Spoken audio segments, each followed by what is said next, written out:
महाराणा प्रताप के विषय में बोलने से पहले कई ऊहापोह रहती है।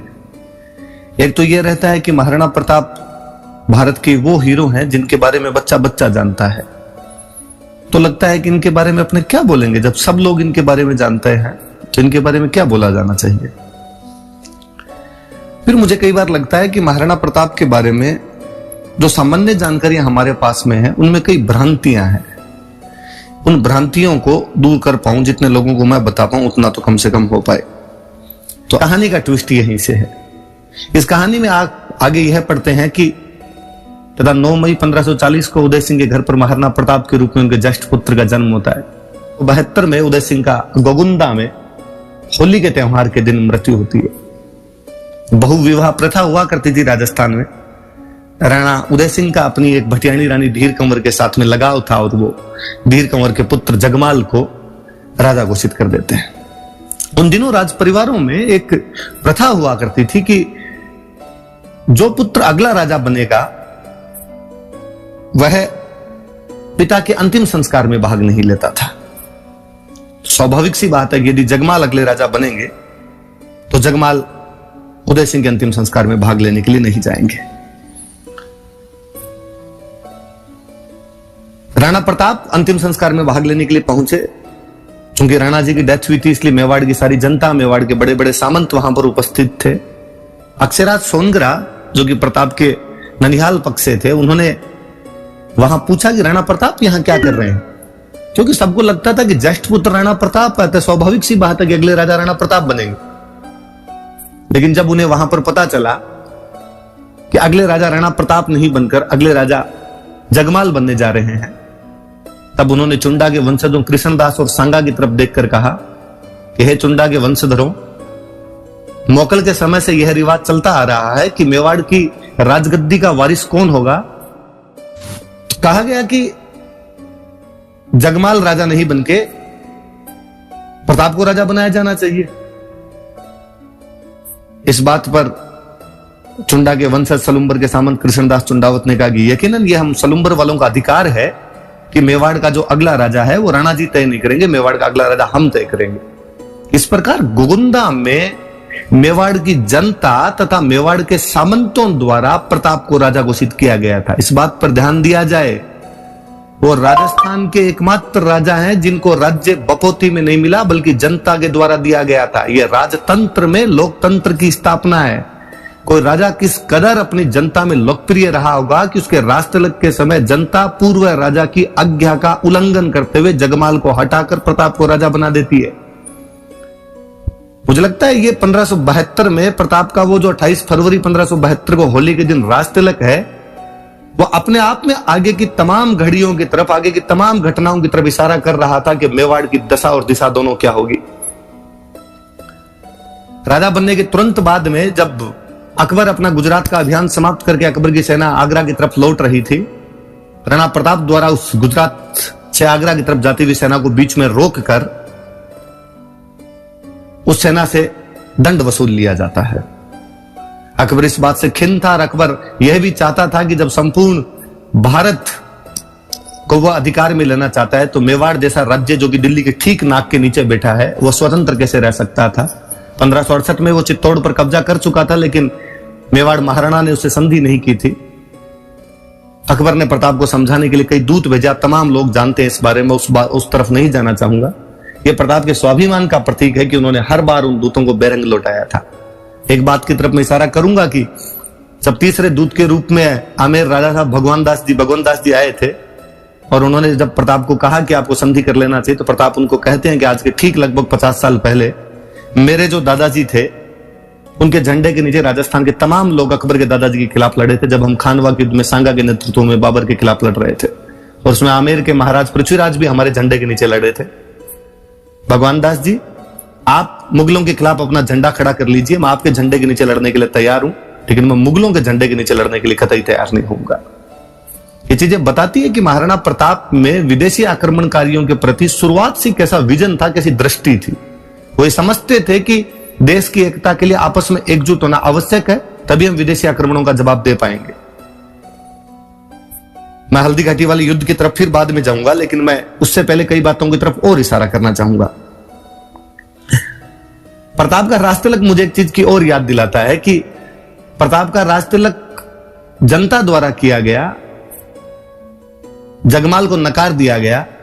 मुझे पुनः याद आते हैं कि अयोध्या में जब महाराज दशरथ ने कहा कि राम जी को 14 साल का वनवास और भरत को राज तिलक मिलेगा, तो अयोध्या की जो जनता थी वो राम जी के साथ वनवास के लिए रवाना हो गई थी, जिन्हें राम जी समझा बुझाकर पुनः वापस भेजते हैं। मुझे लगता है कलयुग में यकीन राम के वारिस थे कि जिनके साथ जनता इस कदर जुड़ गई थी।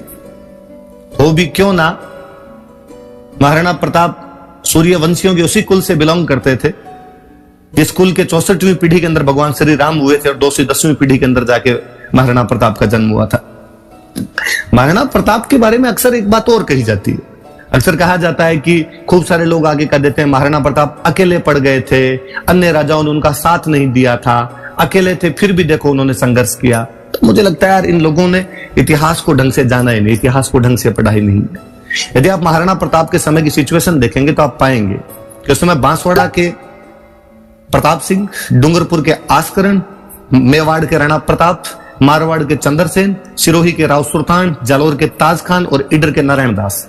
यदि मैंने जो स्थान बोले इनको आप एक रेखा के अंदर खींचेंगे तो आप पाएंगे कि ये मालवा से लेकर गुजरात तक का पूरा बॉर्डर है।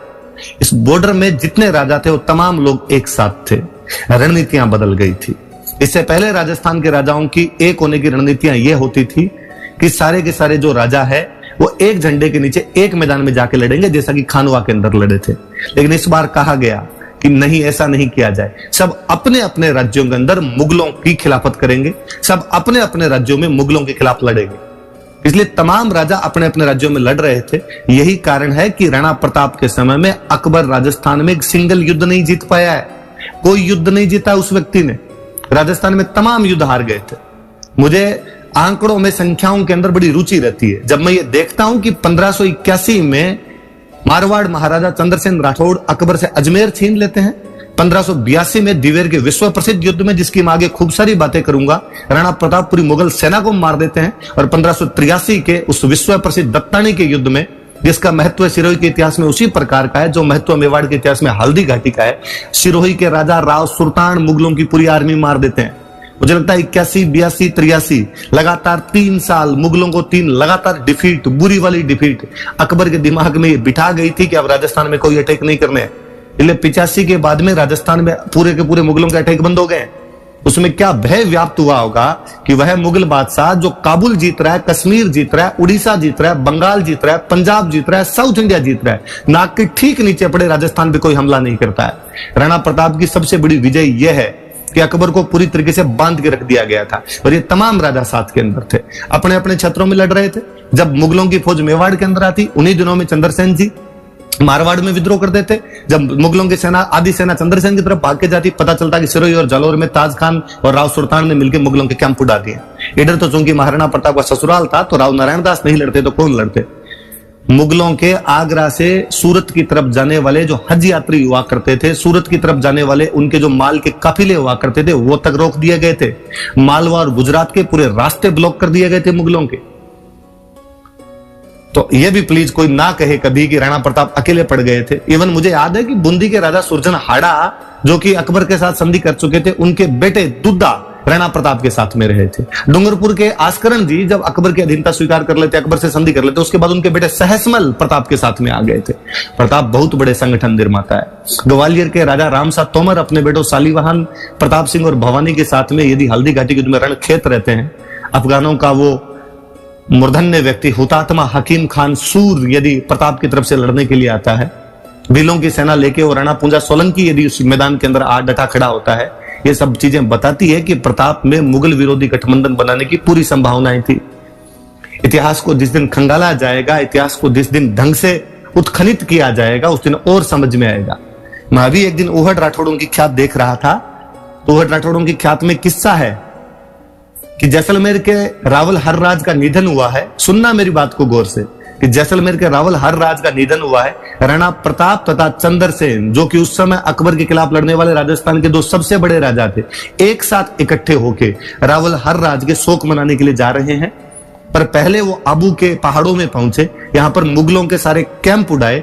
आबू में रहने वाले देवल प्रतिहार राजपूतों को उन्होंने राणा की उपाधि दी, क्योंकि वो महाराणा प्रताप के सहायक थे तथा मुगलों के खिलाफ लड़ रहे थे।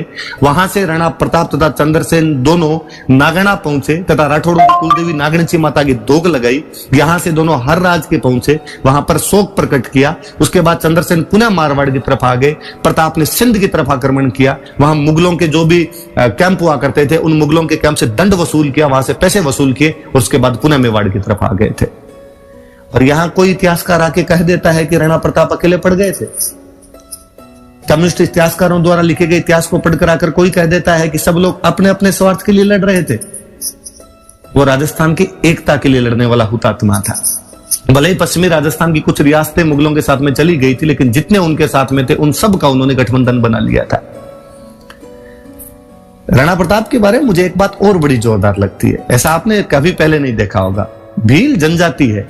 जब हम अक्सर जातियों जनजातियों की बात करते हैं, हम अक्सर कहते हैं कि भारतीय समाज में छुआछूत हुआ करती थी और ये भारतीय समाज का अकट्य सत्य है, इससे कोई भी इनकार नहीं कर सकता, जो प्राचीन काल से लेकर मध्यकाल होते हुए अब तक कहीं ना कहीं किसी ना किसी रूप के अंदर जारी है। पहले नहीं हुआ होगा, लेकिन बाद के अंदर ये व्यवस्था जैसे जाति व्यवस्था में ढली थी, उसके बाद ये व्यवस्था आ गई थी। उस एक भील जनजाति को जो समाज की मुख्य धारा के अंदर शामिल नहीं थी, उसको मेवाड़ के संघर्ष में शामिल कर देना क्या नहीं बताता कि वह राजा मध्यकाल में कितना बड़ा समाज सुधारक था।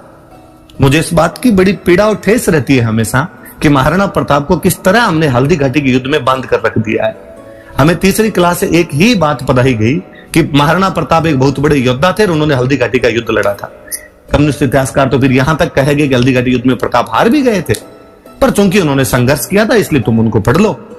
मैं आगे उस बात पर तो बाद में जाऊंगा, मैं पहले इस बात पर पुनः आता हूं कि यह तो कल्पना भी नहीं की जा सकती ना कि उस युद्ध के माहौल के अंदर प्रताप ने कहा होगा कि भील अलग खड़े होंगे, हम बाकी लोग अलग खड़े होंगे, या इनके पानी और खाने की व्यवस्था अलग की जानी चाहिए और हमारे पानी और खाने की व्यवस्था अलग की जानी चाहिए। यकीनन भीलों के साथ कंधे से कंधा मिलाकर लड़े होंगे। एक समाज की मुख्य धारा से कटी हुई एक जाति को यदि समाज के साथ जोड़ रहा था, यकीन वो सर्वोदय के सिद्धांत को लागू कर रहे थे कि सबका साथ सबका विकास आवश्यक है। एक जनजाति लुहार जो लोहे के हथियार बनाया करती थी, राणा प्रताप के साथ में क्या कसम खाती है कि जब तक प्रताप ने कहा कि जब तक हम मेवाड़ को आजाद नहीं करवा लेंगे, एक जगह टिक कर नहीं बैठेंगे, अच्छा खाना नहीं खाएंगे, अच्छी जगह सोएंगे नहीं, हम हमेशा संघर्ष करते रहेंगे। और वो लोहार प्रताप के साथ में वो सेम कस्में खाते हैं। आज दिन तक वो जनजाति गाड़िया लोहारों के रूप में जानी जाती है। 47 में आजादी के बाद जवाहरलाल नेहरू प्रधानमंत्री चित्तौड़ के अंदर सम्मेलन करते हैं, लोहारों को बुलाते और उन्हें कहते हैं कि अब हम आजाद हो चुके हैं, राणा प्रताप का सपना साकार हो चुका है, अब तो प्लीज घर बनाकर रहिए। लोहार आज भी कहीं ना कहीं घूम रहे हैं राणा प्रताप की उस प्रतिज्ञाओं को, उन शपथ को लिए हुए। विश्व के इतिहास में मुझे कोई दूसरा राजा बताइए आप इस प्रकार का, जो इस प्रकार जनता के अंदर लोकप्रिय रहा होगा कि जनता उसे इस प्रकार आत्मसात हो गई थी। उदयपुर राजधानी हुआ करती थी मेवाड़ की, लेकिन वो संघर्ष के दिन थे। आज आप गोगुंदा रह रहे हो, कल आप कुंभलगढ़ जाओगे, परसों आप मोही जाओगे, अगले दिन मदारिया जाओगे, अगले दिन आवरगढ़ रहोगे, अगले दिन आप मायरा जाओगे, अगले दिन आप कोल्यारी जाओगे, अगले दिन आप चावंड जाओगे। मेवाड़ की जनता उस राजा के साथ में कितना जुड़ी रही होगी, उस राजा का क्या प्रभाव रहा होगा जनता में, कि जनता ने कहना शुरू कर दिया जो आज दिन तक कहावत है, राणो जी कवे बठ उदयपुर, जहां राणा जी रहेंगे हम उसको उदयपुर मान लेंगे। भारत में मैं हमेशा कहता हूं कि बाकी जो लड़ाइयां हैं, मुझे कोई पूछे कि त्राइन का युद्ध किसके बीच में हुआ, मैं यकीनन कहूंगा कि पृथ्वीराज चौहान की सेना और गौरी की सेना के बीच। खानवा का युद्ध किसके बीच में हुआ कि सांगा की सेना और बाबर की सेना के बीच। प्रताप के समय का संघर्ष जो है मेवाड़ के जन जन का संघर्ष है। ये राजा का अपने जनता में विश्वास है, ये जनता का अपने राजा में विश्वास है कि वो राजा के साथ में इस कदर आकर खड़ी हो गई थी। कहते प्रताप के पिता उदय सिंह, मैं उदय सिंह का बहुत बड़ा समर्थक हूं कई मामलों में कि वो राजस्थान के पहले राजा है जिन्होंने युद्धों की नीति बदल दी थी। राजस्थान के पहले के सारे युद्ध किलों में लड़े जाते थे कि हम किले में बैठकर लड़ेंगे, और यदि दुश्मन कभी किला घेर लिया करता था तो अन्न और जल समाप्त होने के बाद में आपके पास साके के अतिरिक्त कोई इलाज ही नहीं बचता था। राणा उदय सिंह वो राजस्थान के पहले राजा है जिन्होंने लड़ाइयों का रुख किलों से पहाड़ों की तरफ मोड़ दिया था और कहा पहाड़ घेर के दिखाओ। देखे हमारी जब भौगोलिक परिस्थितियां इस प्रकार की है कि इन पहाड़ों में रह सकते हैं तो आप पहाड़ घेर के दिखाइए। राणा उदय सिंह की उसी नीति को आगे चलकर राणा प्रताप कंटिन्यू करते हैं और आगे चलकर उनके भी काफी पीढ़ी बाद उन्हीं का एक परिवार का वंशज महाराज छत्रपति शिवाजी महाराष्ट्र में इन्हीं विधियों को बाद में लागू करते हैं। कहते प्रताप ने जब पहाड़ों की लड़ाई का रास्ता चुना तो उन्होंने मेवाड़ की पूरी जनता को पहाड़ों में शिफ्ट कर दिया था, ताकि मुगलों को जब वो मेवाड़ के अंदर आए तो किसी भी गांव से रसद पानी ना मिले, किसी भी गांव से उनको अनाज की प्राप्ति ना हो। मुगलों की सेनाएं या गांव के अंदर भटका करती थी, कोई पानी पिलाने वाला नहीं था, तो आपको अनाज और पानी कहां से मंगाना पड़ेगा? तो आप अजमेर वाले रास्ते से मंगाओगे। अजमेर के रास्ते पर चौकियां बना दी गई थी। मुगलों का रहना दूभर था।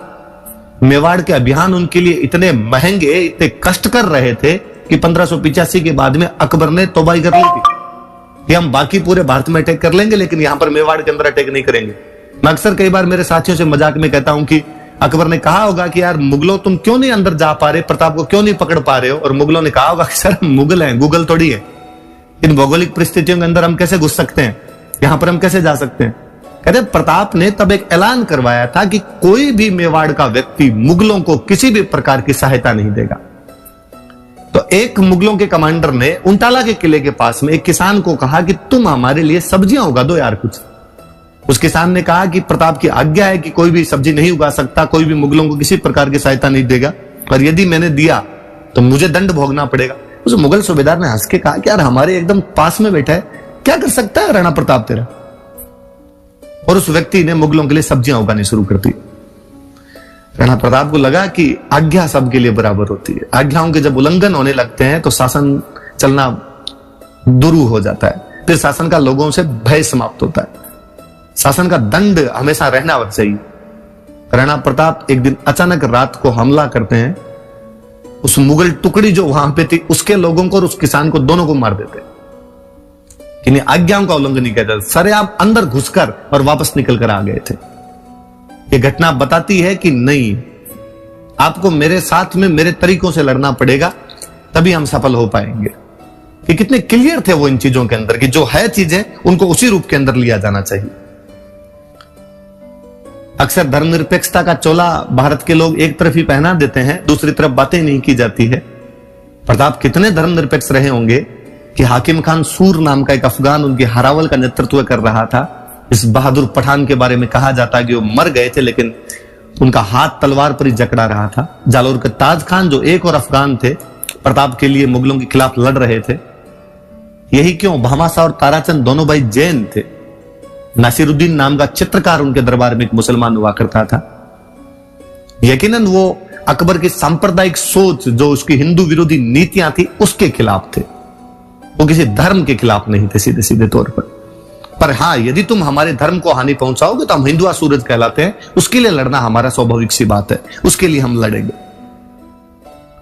हल्दी घाटी युद्ध पर मैं पुनः आता हूं। अक्सर ज्यादातर बातें हल्दी घाटी युद्ध की जाती है। हल्दी घाटी युद्ध के बारे में अपने इतिहासकारों ने क्या बवंडर फैलाया, और अक्सर कहा गया हल्दी घाटी युद्ध के बारे में कि हल्दी घाटी युद्ध में प्रताप हार गए थे। ऐसे भी बड़ा बाद में एक बीच बचाव का रास्ता निकाला गया और कहा गया कि हल्दी घाटी का युद्ध अनिर्णित था, ना प्रताप जीत पाए थे और ना अकबर जीत पाए थे। श्रोतागण सारे इस बात पर ध्यान दीजिए। हल्दी घाटी के युद्ध में अकबर के खुद के दरबार का एक इतिहासकार मौजूद था, अब्दुल कादिर बदायूनी, जिसने मुंतखब उत तवारीख नामक पुस्तक लिखी है। बदायूनी वर्णन करता है इस युद्ध में हमारी सेना की संख्या 5000 थी, राणा प्रताप की सेना की संख्या 3000 थी, मतलब आधे। अब बदायूनी वर्णन करता है कि हल्दी घाटी के उस तंग दर्रे में गोगुंदा के पास के उस स्थान पर इतना भयंकर युद्ध हुआ था। शुरुआती हमला इतना भयंकर था कि हमारी सेना बनास नदी के पास में 7 मील भागी थी वापस। मुझे बताइए भागती कौन सी सेनाएं हैं, हारने वाली या जीतने वाली? बदायूनी बताता है कि जब हमारी सेना भाग रही थी, मैंने आसफ खान से पूछा कि आसफ खान तीर कहां चलाए जाएं? ये तो अपने सैनिक भी इधर ही आ रहे हैं और मेवाड़ के सैनिक भी इधर ही आ रहे हैं, अपनी सेना के पीछा करते हुए इनको मारते हुए और आ रहे हैं। बदायूनी थोड़ा कट्टर मुसलमान टाइप का व्यक्ति था। कहते हैं जब युद्ध में आया था तो लोगों ने कहा था कि बदायूनी कलम उलम चलाने वाले व्यक्ति है, वहां जाकर क्या करोगे, वहां पर तलवारें चलेगी। तो बदायूनी ने कहा था कि जब हिंदुओं का खून बहेगा तब मैं अपनी दाढ़ी के लगाऊंगा। तो आसफ खान ने बदायूनी को कहा कि बदायूनी आंखें बंद करके तीर चला तू, तो दोनों तरफ से हिंदू मरेंगे, क्योंकि सामने भी मान सिंह की टुकड़ी खड़ी है, उसकी तरफ से भी जो लोग लड़ रहे हैं वो हिंदू है, और उधर से यदि मेवाड़ वाले भी आ रहे हैं पीछा करते हुए इनका, तो वो भी हिंदू है। बदायूनी साफ साफ लिखता है कि हमारी सेना भाग रही थी, 8 मील भागी है बनास नदी के पास में, तथा मेवाड़ के सैनिकों ने उनका पीछा किया। उसके बाद बदायूनी लिखता है कि जब युद्ध समाप्त होने के बाद में हम जब गोगुंदा पहुंचे थे तो गोगुंदा में हमें इतना डर था राणा प्रताप का कि रात को हमला करेंगे, इसलिए हमने चारों तरफ दीवार चुनवाई थी। मुझे बताया जाए कि डर में कौन रहता पक्ष है, जीता हुआ पक्ष या हारा हुआ पक्ष? जीते हुए पक्ष का कॉन्फिडेंस अलग होता है। डर छोड़िए, खुले मैदान के अंदर भी सोता है तो भी उसे ये डर नहीं रहता कभी कि कोई हमला कर सकता है। बदायूनी पुनः लिखता है कि जब हम गोगुंदा से अजमेर तक का रास्ता लिया था जून के महीने में, उस भरी गर्मी के अंदर राजस्थान के उन तपते पहाड़ों के बीच में उन राजपूतों ने हमारी हालत खराब कर दी थी। गांव गांव के अंदर भीलों द्वारा हम लूटे जा रहे थे। जीते हुए पक्ष को कोई लूट ले, इतिहास में ऐसा कब कब सुना है आपने? और इससे भी बड़ा बदायूनी लिखता है कि जब मानसिंह और आसफ खान दोनों अकबर के दरबार में पहुंचे तो अकबर ने इन दोनों का दरबार में आना बंद करवा दिया था कि आज के बाद तुम मुझे मुंह नहीं दिखाओगे। ऐसा कौन कौन से राजाओं ने किया है कि अपने जीते हुए सेनापतियों को बाहर निकाल दिया गया? ऐसा कब होता है कि कोई सेनापति जीत के जाए और राजा महाराजा या बादशाह कहे कि भाई साहब कल से दरबार में मत आना यार, जीत के आ गए तुम तो। ये तो बदायूनी की किस्से है। अगली घटना जून 1576 में हल्दी घाटी है। हल्दी घाटी में अकबर की हार होती है। अकबर को इतनी पीड़ा, इतना ठेस पहुंचता है कि अक्टूबर 1576 में अकबर खुद मेवाड़ पर आक्रमण कर देता है। हल्दी घाटी युद्ध के तुरंत बाद बादशाह को खुद को मेवाड़ पर आक्रमण करने के लिए आना पड़ गया। ये परिस्थितियां सीधे सीधे तौर पर बताती है कि इस युद्ध के अंदर अकबर की हार हुई। और हल्दी घाटी युद्ध के बाद में प्रताप के इतने ताम्र पत्र मिले हैं जो ये बताते हैं कि हल्दी घाटी के आसपास की भूमि प्रताप ने लोगों को दान में बांटी है। संथाना का ताम्र पत्र, मोही आचार्यन का ताम्र पत्र, ओड़ा गांव का ताम्र पत्र, मंडेर वाला ताम्र पत्र, ये सब इस तरफ इशारा करते हैं कि हल्दी घाटी के आसपास की भूमि प्रताप के पास में, तभी तो वो दान कर रहे हैं। यदि हल्दी घाटी के प्रताप हार जाते तो वो भूमि मुगलों के पास में होती, मुगलों के पास में गई हुई भूमि को प्रताप दान कैसे दे सकते थे? वो अपने पास में कोई भूमि रही होगी तभी तो उसको दान में दे रहे होंगे। तो हल्दी घाटी युद्ध के बारे में इतने सारे बवंडर फैला दिए गए। मुझे लगता है आगे से यदि कोई लोग इस बारे में कहीं आपको बोले तो आप ये फैक्ट बताना उनको कि हल्दी घाटी युद्ध के परिणाम क्या रहे थे। हम बताते हैं आपको हल्दी घाटी युद्ध के परिणाम कि मुगलों में क्या भय व्याप्त रहा होगा कि बादशाह खुद को आना पड़ गया होगा। इससे भी बड़ा इतिहासकारों का षड्यंत्र देखिए आप। हल्दी घाटी युद्ध को तो अनिर्णित और वैसे बताकर समाप्त कर दिया गया। एक युद्ध को इतिहासकार पूरी तरीके से खा गए। हल्दी घाटी युद्ध का एक किस्सा और बताता हूं। हल्दी घाटी युद्ध में बहलोल खान नाम के एक व्यक्ति को प्रताप मारते हैं। कहते हैं वो मानसिंह के हाथी के ठीक आगे खड़ा था, घोड़े पर बैठा था। प्रताप हाथ के एक वार से बहलोल खान को घोड़े समेत चीर देते हैं। किसी कवि ने क्या सुंदर कहा है कि जरासंध बहलोल के वध में ये व्यतिरेक, भीम क्यों दो भुज न थे पातल ने कर एक। कि जरासंध और बहलोल खान के वध में ये एक असमानता दिखाई देती है कि भीम ने जब जरासंध को मारा था तो दोनों भुजाओं का इस्तेमाल किया था। ये पातल या राणा प्रताप तो बहलोल खान को एक हाथ से चीर कर रख देता है। अब मैं दिवेर के युद्ध पर आता हूं। हल्दी घाटी युद्ध के बाद में शहबाज खान नाम का एक कमांडर प्रताप के खिलाफ बार बार भेजे गए लेकिन उनको सफलता नहीं मिली। मिर्जा खाने खाना जो अब्दुल रहीम थे उनको बार बार भेजा गया लेकिन उनको सफलता नहीं मिली। दिवेर का युद्ध होता है। अकबर का सेनापति सुल्तान खान वाकई बेहतरीन कमांडर था। सुल्तान खान योद्धा व्यक्ति था। सुल्तान खान मेवाड़ में 4 कैंप स्थापित करता है, दिवेर, देबारी, देसुरी और देवल, और चारों तरफ से महाराणा प्रताप को पहाड़ों में घेर कर रख देते हैं। दिवेर का कैंप जो कि राजसमंद से अजमेर जाने की तरफ का रास्ता है, जहां से मुगलों की रसद आया करती थी, उसमें सुल्तान खान खुद अपनी चौकी लगाकर बैठा। पहाड़ों को चारों तरफ से घेर लिया गया। राणा प्रताप के बाहर निकलने के तमाम रास्ते बंद कर दिए गए।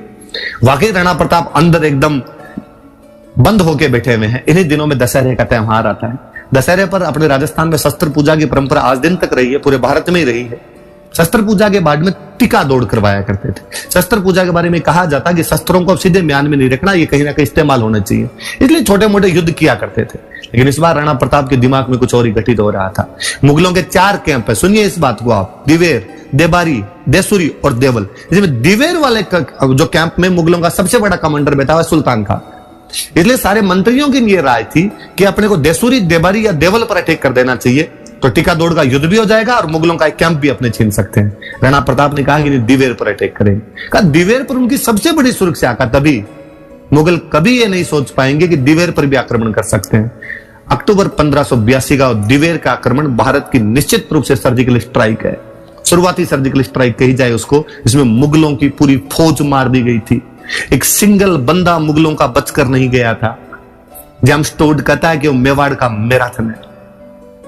490 बीसी में कभी ग्रीस और ईरान के बीच हुए मैराथन के युद्ध के साथ में जेम्स टोड उसकी तुलना करता है। किस कदर वो दिवेर का युद्ध महान रहा होगा हमारे इतिहासकार पूरे युद्ध को खा गए। क्योंकि यदि दिवेर के युद्ध को पढ़ाया जाए तो पढ़ाना पड़े कि दिवेर के युद्ध में बांसवाड़ा, ईडर और प्रतापगढ़ की सेनाएं मेवाड़ के पक्ष में लड़ी थी। और ये पढ़ाना पड़े तो आपको लिखना पड़े कि प्रताप के साथ में पड़ोसी राज्य जुड़े हुए थे, क्योंकि वो संगठन निर्माता थे। यदि दिवेर के युद्ध को आप पढ़ाओ तो आपको पढ़ाना पड़े कि उस दिवेर के युद्ध में प्रताप के बेटे अमर सिंह ने मुगल सेनापति सुल्तान खान को भाला मारा था। भाला उसको चीरते हुए जमीन के अंदर लग गया था। पर हमें तो अमर सिंह के बारे में दूसरी कहानियां सुनाई गई। हमें तो अमर सिंह की कहानी वो जानते हैं, हरे घासरी रोटी जद बन बिलावड़ो ले भाग्यो, छोटो सो अमरियो चीख पड़ियो, रणारो सूतो दुख जागे। अक्सर कोई आदमी आके कह देता है। हल्दी घाटी युद्ध के बाद में प्रताप की आर्थिक स्थिति खराब थी, उसके बेटे घास की रोटी खा रहे थे और एक दिन वन बिलाव उनके हाथ से घास की रोटी छीनकर भाग गया। कैसे संभव है?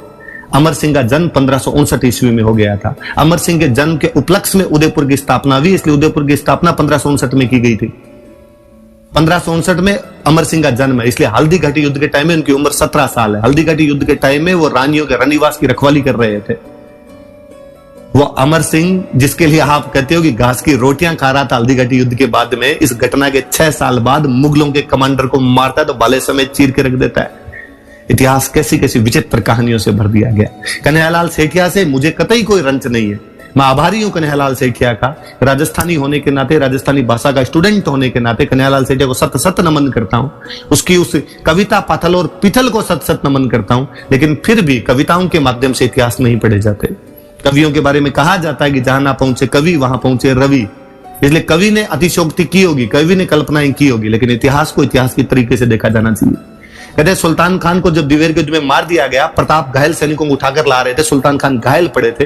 प्रताप उनके पास पहुंचे और सुल्तान खान को अंतिम इच्छा पूछी तो सुल्तान खान ने कहा कि मैं उस योद्धा को देखना चाहता हूं जिसने मुझे भाला मारा है। यार मेरे मारा, मैं डाकी टाइप का आदमी हूं, भाला आर पार निकल गया मेरे।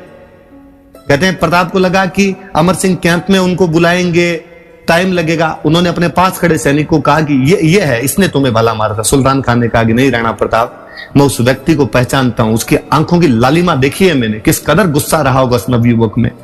इसलिए अमर सिंह को बुलाया गया और प्रताप ने जब कहा कि मेरा पुत्र अमर सिंह है, सुल्तान खान ने कहा धन्य है, वाकई राणा प्रताप ये तुम्हारे पुत्र हैं, वो अमर सिंह है जिसके लिए आप घास की रोटियों की बातें करते रहते हैं। कहते हैं कि राणा प्रताप ने सुल्तान खान को गंगा जल पिलाया कि मरते आदमी को गंगा जल पिलाया जाना चाहिए, लेकिन फिर भी उनके सांस नहीं निकल रहे थे। इसलिए अमर सिंह को कहा गया कि इस भाले को खींच लीजिए। भाला इतनी गहराई से रोक दिया गया था कि दोनों पैर लगाकर अमर सिंह जब खड़े हुए थे तब भाला उठ पाया था। इसलिए दिवेर का युद्ध सरकारों द्वारा जयंतियों के रूप में मनाया जाना चाहिए। दिवेर के युद्ध की तारीखें याद करवाई जानी चाहिए कि दिवेर के युद्ध ने क्या कॉन्फिडेंस दिया होगा कि उसके ठीक अगले साल 1583 में दत्तानी के युद्ध में सिरोही के राव सुल्तान, जो कि महाराणा प्रताप के खास सहयोगी है, मुगलों की पूरी आर्मी को उसी प्रकार मारते हैं, सेम तरीके से। दिवेर और दत्तानी में कोई अंतर नहीं। और अब आगे सुनिए आप, दत्तानी के युद्ध का समाचार जब राणा प्रताप को मिला कि दत्तानी के युद्ध में पूरी मुगल सेना को सिरोही के राव सुल्तान ने मार दिए, महाराणा प्रताप राजी हुए और महाराणा प्रताप ने कहा कि मैं मेरी पोती की शादी राव सुल्तान के साथ करूंगा। मेरी पोती की शादी यदि किसी योग्य वीर के साथ होती है, इससे अच्छा सौभाग्य और क्या होगा। ये दिखाता है कि ये राजा आपस में किस कदर जुड़े हुए थे।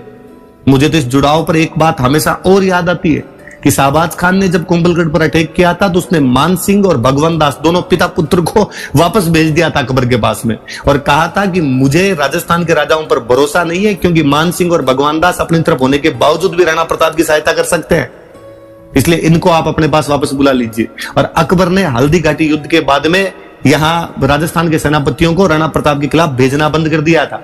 फाइनली जब सुल्तान खान को मार दिया गया तो मुगल सेनापतियों ने आना बंद किया था। मुगल सेनापतियों को डर लगने लगा कि यार सुल्तान खान जैसे रंगड़ को मार दिया, यार क्या छोड़ेंगे वो। इसलिए बाद में जगन्नाथ कछवाहा को वापस भेजा गया था। तो 1585 में जगन्नाथ कछवाहा यहां पर आक्रमण करते हैं, लेकिन 2 साल भटकने के अलावा उनको यहां पर कुछ नहीं मिला था, तो जगन्नाथ कछवाहा चले गए थे। 1585 पर जगन्नाथ कछवाहा का जो आक्रमण है वो अंतिम आक्रमण। 1597 तक अगले 12 साल तक अकबर का एक बेटे नहीं। क्यों, क्या कारण है? फिर कोई लोग आके कह देते हैं कि नहीं, एक्चुअली अकबर है ना उत्तर पश्चिम सीमा प्रांत पे और बिजी हो गया था। तो 1597 में प्रताप के मरते ही उसने अमर सिंह पर अटैक कैसे कर दी? अचानक वापस अटैक कैसे होने लग गए? पर खूब सारी भ्रांतियां फैलाई गई इधर उधर की बातें कह के। अब्दुल रहीम खाने का मैं बीच में नाम ले रहा था, वो 1580 का साल था। शेरपुर नाम की एक जगह पर अब्दुल रहीम खान आके बैठे थे। अब्दुल रहीम खान वाकई बहुत महानतम व्यक्ति हुए इतिहास के। भगवान श्री कृष्ण के अनन्य भक्त थे रहीम जी। ये वही रहीम जी जिनके आप दोहे पढ़कर बड़े हुए होंगे, रहमन धागा प्रेम का मत तोड़ो छिटकाए। वो प्रेम की बातें करने वाला यकीनन बहुत अच्छा योद्धा था। शेरपुर वाले स्थान पर आकर बैठे हुए थे रहीम जी। प्रताप के प्रति, थोड़ा मेवाड़ के प्रति उनका सॉफ्ट कॉर्नर भी था। इन दिनों वो मेवाड़ पर हमले नहीं कर रहे थे, मुगलों की सेना चुपचाप बैठी हुई थी। प्रताप उन दिनों गोगुंदा में थे। अब्दुल रहीम का ध्यान विचलित करने के लिए प्रताप के पुत्र अमर सिंह दिवेर युद्ध से भी 2 साल पहले, हल्दीघाटी युद्ध के 4 साल बाद शेरपुर पर अचानक हमला करते हैं। अब्दुल रहीम बाहर गए हुए थे, शेरपुर में उनकी बेगमें तथा बच्चे थे। अमर सिंह उन सबको गिरफ्तार करके लेके आ जाते हैं। राणा प्रताप को जब ये बात पता चली, राणा प्रताप ने उन महिलाओं को जाकर दिलासा दी। उन महिलाओं को जाकर कहा कि तुम सब मेरी बहन बेटी के समान हो, तुम्हें चिंता करने की कोई आवश्यकता नहीं है। हम इस प्रकार से युद्ध के मैदान में बहन बेटियों को बीच में लेकर नहीं आएंगे। उन्होंने अमर सिंह को इस बात के लिए फटकारा तथा अमर सिंह को कहा कि इन बहन बेटियों को वापस रहीम जी के पास सौंप के आओ। ये बताती है बात कि वो कितने नैतिक चरित्रवान थे। उस मध्यकालीन युद्धकालीन परिस्थितियों में कितने लोग रहे होंगे जिन्होंने इस प्रकार से दुश्मन की बहु बेटियों को उठाकर और बंधक बना लिया होगा दूसरे पक्ष पर दबाव बनाने के लिए। इवन दूसरे वाली साइड, मुगलों वाली साइड तो यहां तक थी कि महिलाओं को पकड़कर बलात्कार करके फेंक दी जाती है, दिल्ली ले जाकर बेच दी जाती। उस समय में एक राजा दुश्मन की बहन बेटियों के साथ भी अपनी बहन बेटियों जैसा बर्ताव करता है। कालांतर में हम देखते हैं कि शिवाजी महाराज ठीक ऐसा ही दक्षिण भारत के अंदर करते हैं। तब हमें लगता है कि वो सुसोदिया खून दोनों तरफ एक जैसा उबाल मार रहा था। कहते हैं रहीम जी के पास में जब वो बेग में वापस गई, उन रहीम जी की आंखों में आंसू आ गए और रहीम जी ने कहा था कि वाह राणा प्रताप, दुश्मन मिले तो भी ऐसा मिले जो दुश्मन की बहन बेटियों को भी अपनी बहन बेटियां मानता हो। राणा प्रताप ने भिजवाया था समाचार उनको कि मैं युद्ध के मैदान में इस प्रकार महिलाओं को बीच में नहीं लाना चाहूंगा। चौड़ी छाती करके मर्दों की तरह युद्ध में आना पसंद करेंगे हम। कहते हैं रहीम जी उस दिन, धर रैसी रैसी दर अमर खप जैसी खुरसान, अमर बिसंभर उपरान न चो रखो रान। हे राणा प्रताप, मैं नहीं जानता ये धरती कब तक रहेगी, ये धर्म कब तक रहेंगे, ये मुगलिया सल्तनत, ये खुरासान वालों का राज्य कब खत्म हो जाएगा, इस बारे में नहीं पता। पर हे राणा प्रताप, मैं जानता हूं कि तुम युगों युगों तक, जब तक सूर्य और चंद्रमा रहेंगे, इस धरती पर याद किए जाओगे। यह प्रताप की महानता है कि उसके दुश्मन को उसके बारे में दोहा बोलना पड़ गया था, उस दुश्मन को उसके अमरता की तारीफ करनी पड़ गई थी। यह राणा प्रताप है। उन्हें हल्दीघाटी युद्ध से बाहर निकालने की आवश्यकता, उनके नैतिक गुणों को बताने की आवश्यकता है। इस वजह से लोग उनके साथ जुड़े हुए थे। मुझे हमेशा लगता है कि किसी भी व्यक्ति की, किसी भी घटना की प्रासंगिकता तब है जब वो घटना होने के बाद भी और याद की जाए। मैं अक्सर मेरी क्लासों में बताता रहता हूं कि मुझे कभी नहीं लगता कि भारत में किसी व्यक्ति के मन में यह आता होगा कि चलो यार तराइन देख के आते हैं, जहां पर भारत के 3 बड़े बड़े युद्ध लड़े गए थे और जहां पर भारत के भाग्य का फैसला बदल गया था। या कभी कोई व्यक्ति ये कहता, मैंने कभी नहीं सुना कि पानीपत में 3 बड़े युद्ध हुए थे, इसलिए पानीपत तो देखा जाना चाहिए। लेकिन ऐसा क्या है कि उदयपुर आने वाला हर पर्यटक हल्दीघाटी आकर जाता है, उस मिट्टी को अपने साथ में लेकर जाता है। हल्दीघाटी आज भी यदि लोगों को इस प्रकार आकर्षित करती है तो हमें यह मानना पड़ेगा कि 18 जून 1576 को उन 3 घंटों के दौरान वहां पर कुछ विचित्र घटनाएं घटित हुई थी, जिनसे लोग आज भी अपना नाता नहीं तोड़ पा रहे हैं। राणा प्रताप किस कदर बाद में लोकप्रिय रहे होंगे। मैं हमेशा कहता हूं कि भारत में राष्ट्रवाद की लहर बंगाल से शुरू हुई थी। बंगाल में राष्ट्रवाद की लहर का कारण यह था कि अंग्रेजों का सबसे पहले कब्जा बंगाल में हुआ था। अंग्रेजी शिक्षा वहां पर आई थी। उन्हीं दिनों वहां पर जेम्स टोड की पुस्तक पहुंची थी, annuls and antiquities of Rajasthan, Rajasthani संस्कृति को महान उद्गाता जेम्स टोड, जिसकी कहानियों ने राजस्थान के वीरता को दुनिया के कोनों कोनों तक पहुंचा दिया था। ये कहानियां जब बंगाल में पहुंची तो बंगाल के लोगों को लगा कि जब मेवाड़ के लोग सीमित संसाधनों के बावजूद मुगलिया सल्तनत के खिलाफ लड़ सकते हैं तो हम अंग्रेजों के खिलाफ क्यों नहीं लड़ सकते। अंग्रेजों के खिलाफ भारत के राष्ट्रवाद का पूरा श्रेय मेवाड़ को दिया जाना चाहिए। मैं पहले भी कई स्पेस में ये बोल चुका हूं कि मुझे घोर आश्चर्य होता है कि रविंद्रनाथ टैगोर के एक व्यक्ति रविंद्रनाथ टैगोर ने मेवाड़ के ऐसे ऐसे कैरेक्टर पर पूरी बुक लिख दी जिनके बारे में हम जानते नहीं। आज जब मैं प्रताप के बारे में और अध्ययन कर रहा था तो मुझे पता चला कि साउथ इंडिया की ऐसी कोई भाषा नहीं है जिसके बारे में प्रताप पर 5 बुक नहीं लिखी गई। 5 से अधिक बुक मिलेगी। बांग्ला का तो साहित्य भरा पड़ा है। अवनिंद्र नाथ क्यों, ज्योतिंद्र नाथ ने राणा प्रताप पर बाकायदा बुक लिखी है। राणा प्रताप 1895 में महाराष्ट्र में बाल गंगाधर तिलक शिवाजी महोत्सव मनाते हैं, पर शिवाजी की फोटो के साथ में राणा प्रताप की फोटो रखी जाती है। महाराष्ट्र आज दिन तक नारे लगा रहा है, जय शिवा सरदार की, जय राणा प्रताप की। ऐसा क्या है कि 1913 में गणेश शंकर विद्यार्थी कानपुर से एक समाचार पत्र निकालते हैं, उसका नाम प्रताप है। 1915 में उड़ीसा के बालासोर नाम की जगह पर बागा जतीन नाम के क्रांतिकारी अंग्रेजों से मुठभेड़ में लड़ते हुए शहीद होते हैं। और बांग्ला साहित्य के महानतम कवियों में से एक काजी नजरुल इस्लाम कहते हैं कि जिस जगह बागा जतीन शहीद हुए हैं वो भारत की नई हल्दी घाटी है। स्वतंत्रता का पूरा संघर्ष प्रताप को याद करते बीता है। आज की राजनीतिक घटनाएं कितनी भी किसी भी तरफ विचारधाराएं प्रताप को किसी भी कोने में ले जाकर खड़ा करती हो, लेकिन 47 से पहले का इतिहास आप देखोगे अंग्रेजों के खिलाफ तो राणा प्रताप ही वह व्यक्ति है जो भगत सिंह, चंद्रशेखर, राजगुरु, बंगाल के क्रांतिकारियों, बाल गंगाधर तिलक, उससे पहले महाराज शिवाजी, इन सब के लिए प्रेरणा स्रोत का काम कर रहे हैं। मुझे एक और बात पर हमेशा बड़ी दुविधा रहती है, जब अक्सर लोग कहते हैं कि प्रताप की आर्थिक स्थितियां बहुत खराब थी और उनके पास में कुछ भी नहीं बचा था, तब मुझे वापस लगता है कि इनको यार थोड़ा ढंग से पढ़ना चाहिए। कुंभलगढ़ से लेकर ऋषभदत्त तक 90 मील का क्षेत्र और देवारी से लेकर सिरोही तक का 70 मील तक का चौड़ा क्षेत्र, 56 और बांसी से लेकर दरियावद का पूरा इलाका प्रताप के पास में था। और घास की रोटियों जैसी बात ही नहीं हो सकती।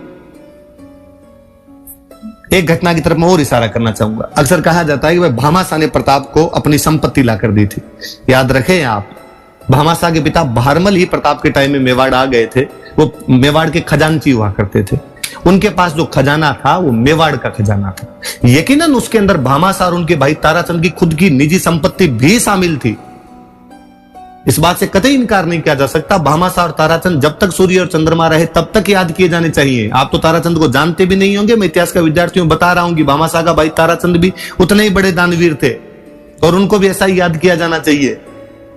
उतने ही बड़े योद्धा और हुए थे दोनों। लेकिन वो अधिकतर संपत्ति जो थी वो मेवाड़ की संपत्ति हुआ करती थी। जो भामाशाह कितने ईमानदार व्यक्ति रहे होंगे कि उन संकट के क्षणों में जब सारे इधर उधर तितर बितर थे, उन्होंने सारी संपत्ति लाकर प्रताप को दी थी। वो 25 लाख रुपए नगद और 20 लाख रुपए का सोना था, जिसे प्रताप 25,000 की सेना को 12 वर्षों तक अब रख सकते थे।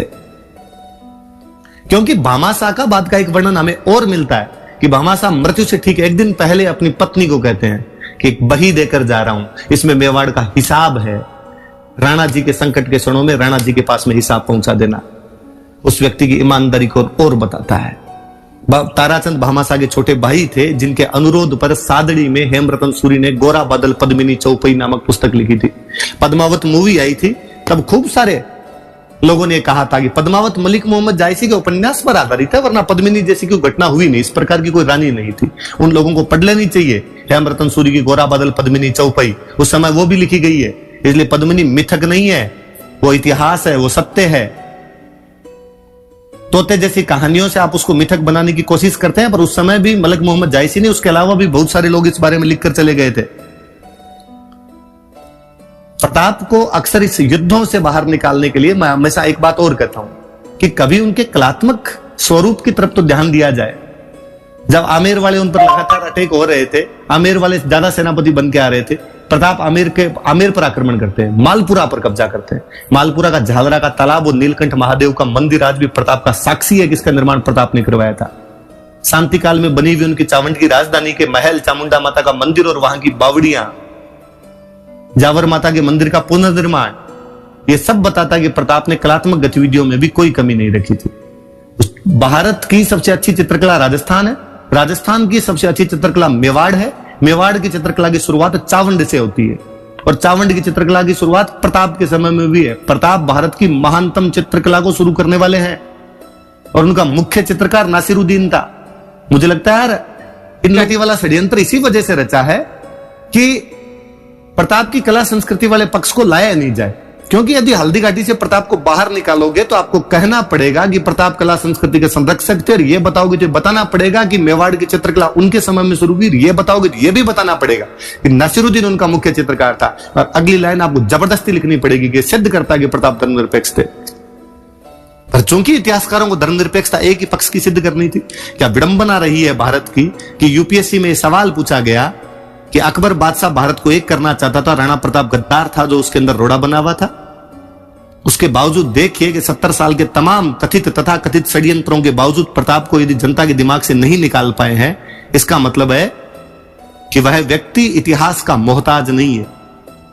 उस व्यक्ति के ऐसे कार्य रहे हैं कि युगों युगों तक उस व्यक्ति को बिना इतिहास के भी याद किया जाएगा।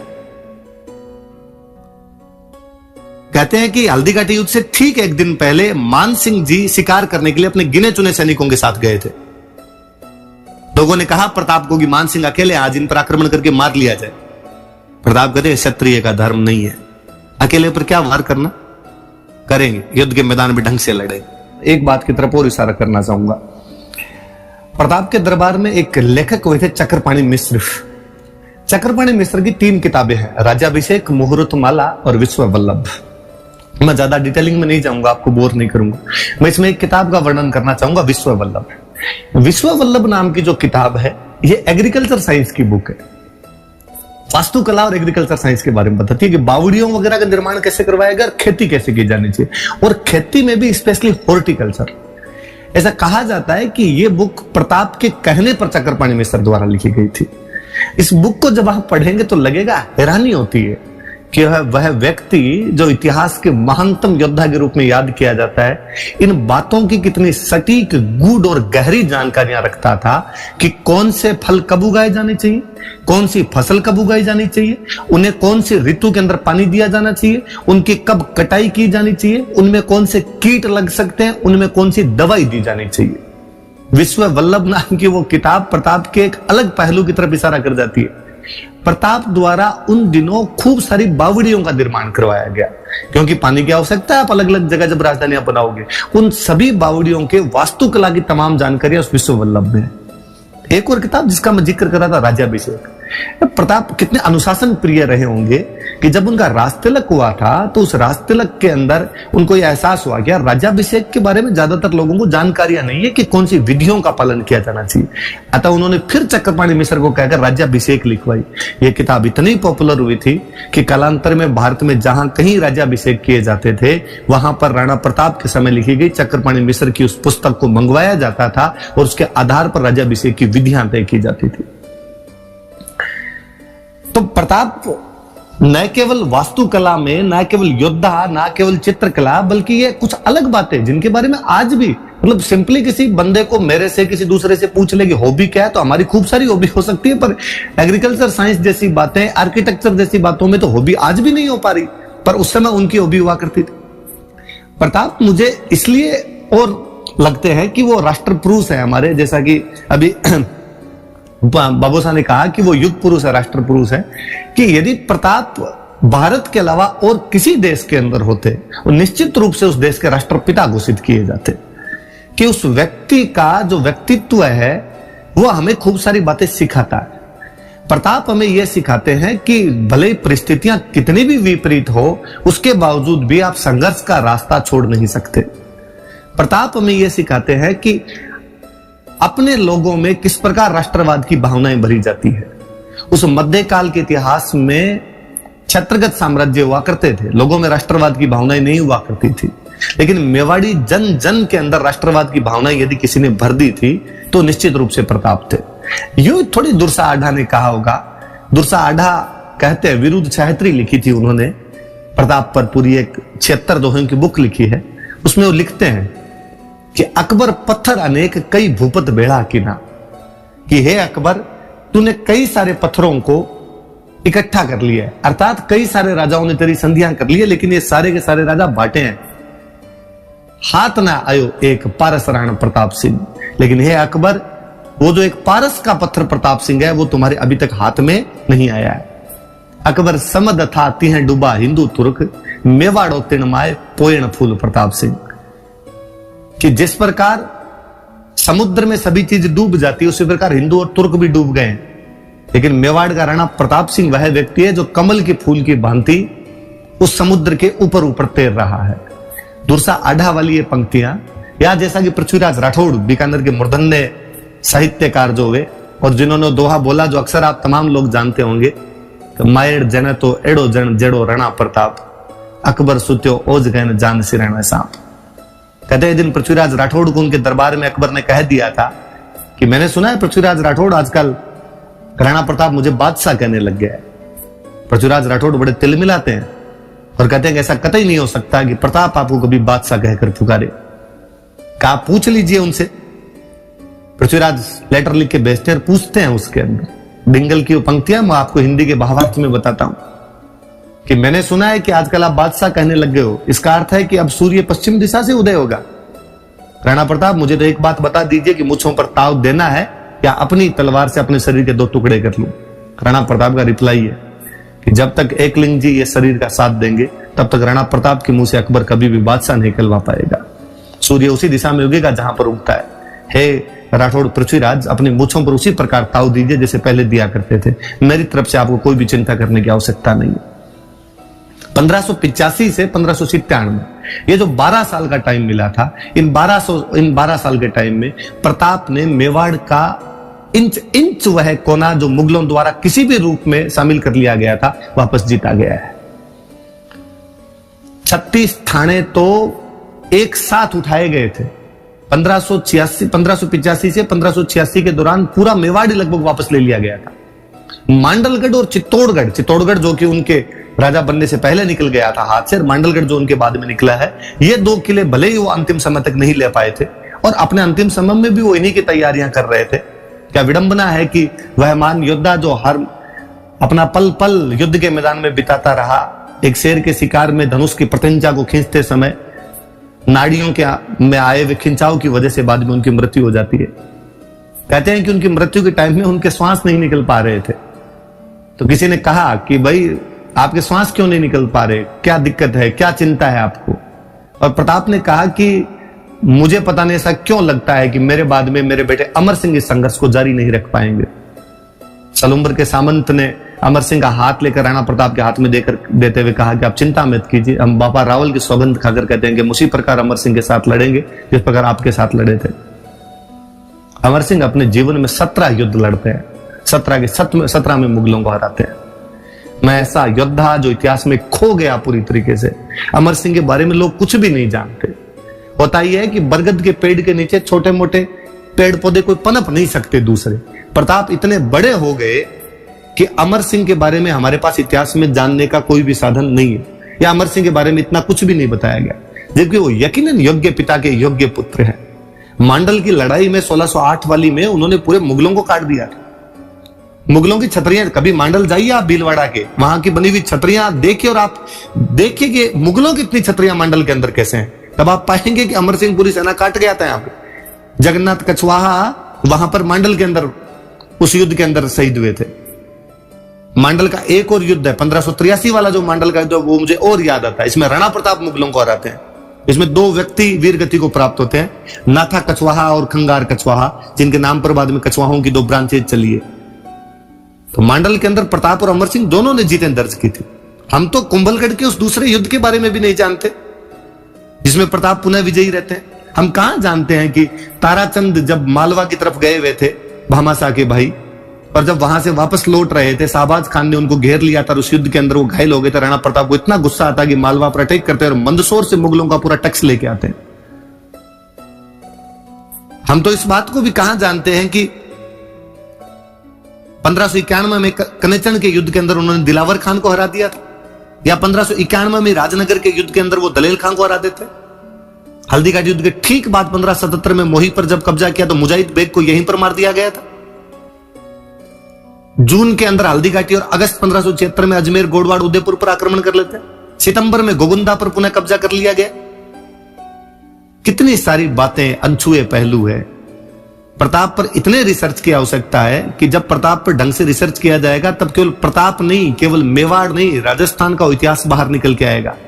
मुझे बड़ा अचंभा हुआ, मैं 3 दिन पहले पढ़ रहा था कि सर टॉमस रो जो कि अंग्रेजों का एक राजदूत है, वो जहांगीर के दरबार के अंदर है, वो अमर सिंह के बारे में लिखता है तो लिखता है कि अमर सिंह राजा पोरस के वंशज है। करे ना कोई भारतीय इतिहास में इस बात को देखे, इस कंटिन्यूटी को मिलाए कि थॉमस रो पोरस से इनको कैसे जोड़ रहा है। पर इतिहासकारों के तमाम षड्यंत्र एक अलग पक्ष के अंदर रहे। मैं अपनी एक बात से इसको विराम दूंगा। भारत का बच्चा बच्चा जानता है कि डायर ने जलियांवाला कांड में गोली चला दी थी। जानते हैं आप जलियांवाला कांड में कितने लोग शहीद हुए थे? ऑफिशियल आंकड़े कहते हैं 379, पर हम कहते हैं चूंकि अंग्रेजों की सरकार थी आंकड़े छुपा लिए उन्होंने, तो हमारी तरफ के आंकड़े 1000 कि जलियांवाला बाग में 1000 लोग शहीद हुए थे। ऑफिशियल आंकड़े 379 लोगों के। किसने गोलियां चलाई? डायर ने। हर आदमी जानता है। उस डायर को हम भर भर के कोसते हैं, गालियां निकालते हैं। इतिहासकार चीजों को कैसे छुपाते होंगे कि 1568 में अकबर ने 30,000 कटवा दिए थे। आज दिन तक कोई किसी हत्यारे की तुलना अकबर से नहीं करता। हर हत्यारे की तुलना डायर से कर ली जाती है। चीजों को कहां उभारना होता है, कहां बिठाना होता है, ये वो है। और उसमें अंग्रेजों ने तो फिर भी उसके बाद पता नहीं कितनी माफिया मांग ली जलियांवाला कांड के लिए। अकबर ने अपनी किताब में गर्व सहित लिखवाया है कि लिखा जाए 30,000 काटे हैं, काफिरों को मारा है हमने। पर कोई उठा दे अंगुली, क्योंकि धर्मनिरपेक्षता की चाशनी इस प्रकार से मढ़ दी गई कि हम बाहर ही नहीं आना चाहते हैं उससे। हम इतिहास को सही दृष्टि से, शोधपूर्ण दृष्टि से देखना ही नहीं चाहते हैं, क्योंकि फिर वो जो 70 साल का पिछला जो माया जाल बनाया होता है उसका तिलिस्म टूटता है, वो सारी बातें टूटती है। ऐसा क्या हुआ होगा कि जेम्स टोड को यह कहना पड़ा कि राजस्थान में तो, हमारे यूरोप में तो एक थर्मोपोली वीर, एक ल्यूनिडास हुआ, राजस्थान के गांव गांव के अंदर थर्मोपोलियां, घर घर में ल्यूनिडास, कि उसे अपने सबसे महानतम युद्ध को और राजस्थान से जोड़ना पड़ गया, हल्दी घाटी से जोड़ना पड़ा। थर्मोपोली उनका महानतम युद्ध है। अपना कोई कवि जेम्स टोड की उस बात को राजस्थानी में अनुवाद करके कहता है, कितना अच्छा कहता है कि दोहरा घाटियां ताल रो, आंटी लो इतिहास, गांव गांव थर्मोपोलिन, घर घर ल्यूनिडास। पर मेवाड़ की तासीर ऐसी थी जी कि करता बांटी कायमी रजपूती है खण सत्य, कि भगवान जब वीरता और दृढ़ता दोनों एक साथ बांट रहा था। कायमी मतलब दृढ़ता, रजपूती मतलब वीरता।